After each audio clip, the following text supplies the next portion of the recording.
Hey vinyl fans, welcome to another episode of Let's Clean a Record. Today we're going to deal with static electricity. We live here in the high deserts of Reno, Nevada, we're in the dead of winter, so static is something that we all deal with. Where my hair stands on end. Where she can get a crazy do going, no doubt about it. We're going to deal with machines and devices that are specifically designed to eliminate static, but I don't want to discount some of the ways in which you can prevent static from building up in the first place. For instance, you can ground your system. I think that's important to do. Another way is to use good quality inner sleeves.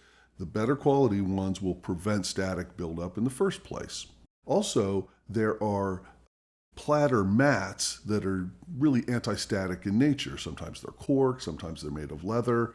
I'm actually looking into those right now, and maybe we'll have an opinion on what material is better than another. But until then, we're going to focus today on what the types of machines and devices that can absolutely eliminate static. Well, maybe. We'll see. In order to test that, we've acquired a static meter. This is really, well, it's akin to a voltmeter that you might check your battery, the condition of your car battery, but it's touchless. You just simply hold it over any surface and it'll tell you how much static electricity is on that surface. Now, you serious, and electrical engineers out there will note this is not a high-end static meter. It's not the most precise thing in the world, but it will tell us the difference between the before and the after. We've also got a simple ruler to make sure that we hold that meter an equal distance above the record each time that we test it. And to put a static charge on the record, an old rag, an old t-shirt, that'll do the trick. This is not a valuable record, but we got it from the 25-cent bin. We keep these records for making dividers in our record shelf, genre, ABC, that sort of thing. Okay, before we actually apply a static charge to the vinyl and then attempt to rid that charge, I wanted to show you how to properly use the two devices that we'll be demonstrating today. Actually, we're going to talk about three devices. Real quick, I want to mention the Kermes product. If you've seen our previous videos, you know we are fans of the Kermes restoration process. There is a final process wherein you take the goat hair brush, the compound, and sort of lightly apply it. Spray the compound in the air and just let it lightly touch the brush and then do a couple of revolutions. I often like to do that while the record's spinning. Does that help with static electricity? It absolutely does. It kind of helps prevent dust from being attracted to the vinyl. But this is really not intended to eliminate static charge. So we're not going, and I have tested it, it does not do the same kind of job as the ZeroStat, or certainly not as the HumminGuru. So we'll set that aside for now, but I have mentioned that before as one way to deal with static. But today we're dealing with serious static elimination devices. Let's first talk about how to properly use the ZeroStat. Now the newest version of this is blue in color. Not a lot of difference. It functions exactly the same. It comes with a little adapter here for the tip that has a little light bulb that's supposed to help you understand if you're pulling the trigger a little too fast. About 2 seconds to pull it in, 2 seconds to let it out. Now, the manufacturer recommends holding the gun 12 inches above the record, squeezing slowly and let it out. That will disperse a 16-inch diameter spread of positive ions when you pull it in, negative ions when you let it go. Before we do that, however, let's talk about the HumminGuru. You may know HumminGuru because they make a budget-oriented ultrasonic record cleaning machine, one that we very much would like to try.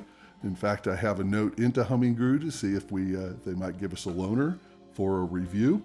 But this one we have purchased. It's a relatively new device, and it is battery powered, comes with a little USB-C adapter, so it's an integral battery that can be recharged. That's nice.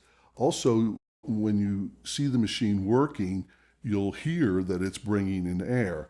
There are filters and fans in here that are easily accessible. It comes with a little brush to keep those clean, so that's a nice touch as well. Also, there's a little hole here, and that's you place this right over the spindle.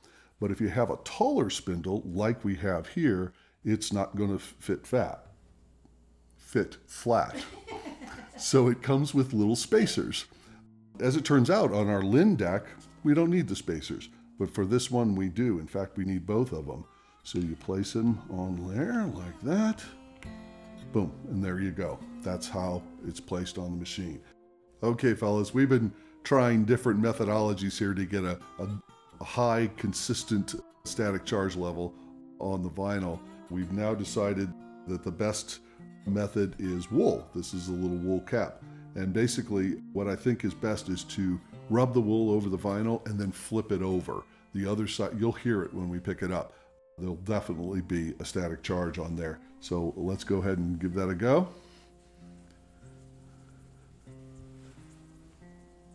I can hear some crackles already.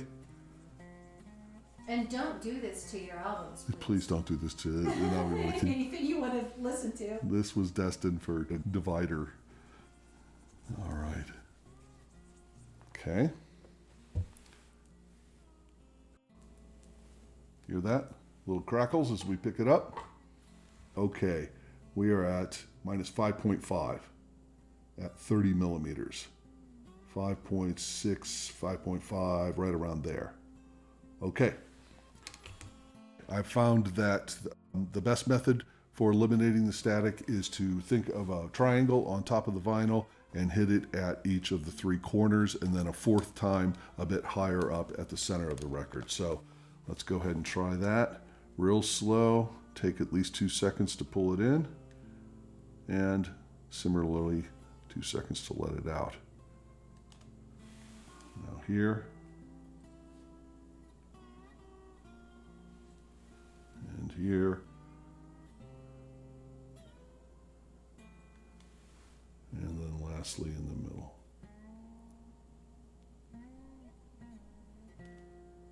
Okay, let's see how that did.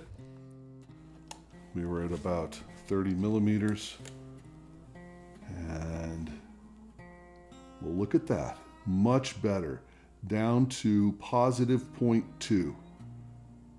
So that's positive 0.2, 0.3, right around there. Get a little closer, maybe 0.5. We'll definitely had a discernible difference, and that's what we're looking for. So kudos to the ZeroStat. It definitely had an influence. Now let's try the HumminGuru. Same idea. We'll get a charge on here.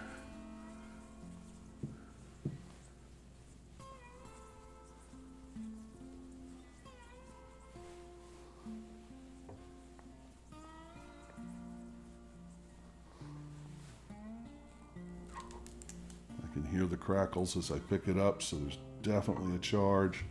Let's go ahead and measure it beforehand, make sure that we're similar. What did I have before for the previous? 5.5 to 5.6. Mm-hmm. We're just about 5, yeah, 5.2 or 3. Okay, so not exactly the same charge, but definitely a charge here. Okay, that's close enough to see if it can be eliminated. We'll go ahead and turn it on, set it down, press the start button. 10 revolutions later, it will stop on its own.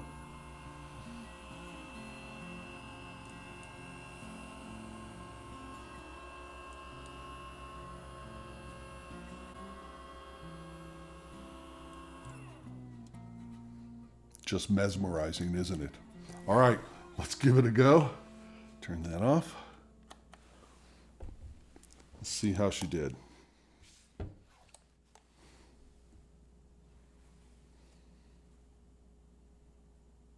We'll look at that.